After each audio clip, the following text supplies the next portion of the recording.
The first thing the millionaire noticed wasn't the glittering blue of the resort pool or the warm breeze brushing against his expensive linen shirt, it was the unfamiliar ache in his chest when he saw her laughing with someone else. It startled him, that sharp, unwelcome feeling, because Ethan Cole had built an empire by controlling emotions, not surrendering to them. Yet there he was, standing still while jealousy, raw and undeniable, tightened its grip around his heart. Ethan had invited his assistant, Maya Rivera, on the business trip without a second thought.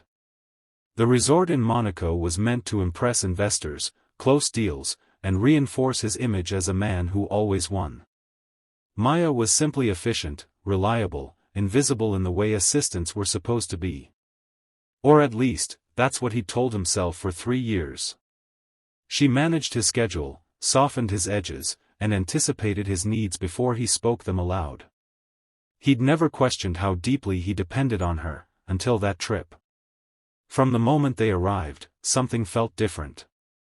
The sunlight seemed to linger longer on Maya, catching the subtle confidence in her posture, the calm intelligence in her eyes.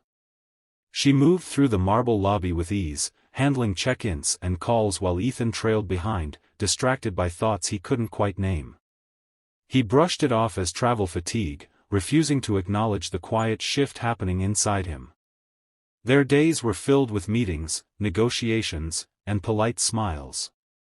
But in the evenings, the resort revealed another world, one of laughter, music, and soft reflections on water. One night, after a grueling dinner with potential partners, Ethan retreated to the poolside bar. He told himself he needed a drink to unwind, nothing more. Maya arrived shortly after, having finished organizing files and emails. She hesitated when she saw him, then smiled and joined him anyway. They talked, not about work, but about small things. Childhood memories. Dreams they had once set aside. Maya spoke about wanting to travel, to feel seen beyond her role. Ethan listened, truly listened, for the first time. He felt something crack open in him, a realization that she was not just an extension of his success, but a whole person standing quietly beside him all along. Then it happened. A man from another company approached Maya, complimented her, made her laugh. Ethan watched from his chair as she tilted her head back, eyes bright, unguarded. The sight unsettled him more than any hostile takeover ever had. His fingers tightened around his glass as jealousy flared, hot, irrational, and impossible to ignore. He hated that he felt it. Hated that he couldn't control it. That night, Ethan barely slept. He replayed the scene over and over, questioning himself. Why did it matter who Maya talked to? Why did the thought of losing her presence in his life, feel unbearable? By morning, the truth was impossible to deny. Somewhere between deadlines and late nights, he had fallen in love with the one person he had never allowed himself to see clearly. The next day brought a setback. A major investor pulled out, citing lack of trust. Ethan's confidence wavered, and for the first time, he felt truly alone. Maya stepped in without being asked, calming the situation, offering solutions, standing by him when his certainty failed. Watching her handle the crisis with grace, Ethan felt a surge of respect and gratitude that deepened his resolve. That evening, they returned to the pool. The water glowed softly under the lights, mirroring the calm Ethan longed for.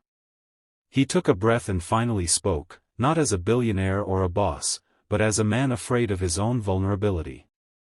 He admitted his jealousy, his confusion, and his growing feelings. He didn't ask for anything in return, only honesty. Maya listened in silence, then told him the truth he needed to hear. She had cared for him too, but she refused to be invisible any longer. She wanted partnership, respect, and choice, not a secret or a shadow. Her words were firm but kind, a boundary drawn with self-respect. In that moment, Ethan understood the lesson money had never taught him. Love wasn't possession.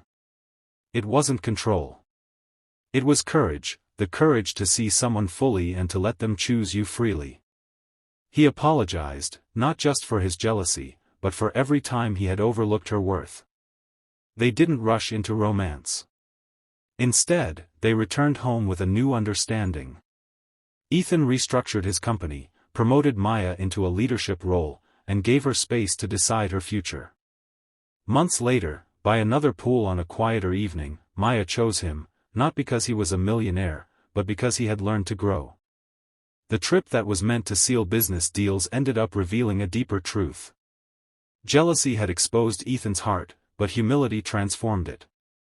And in learning to value love over control, he discovered a richer success than any fortune could ever buy.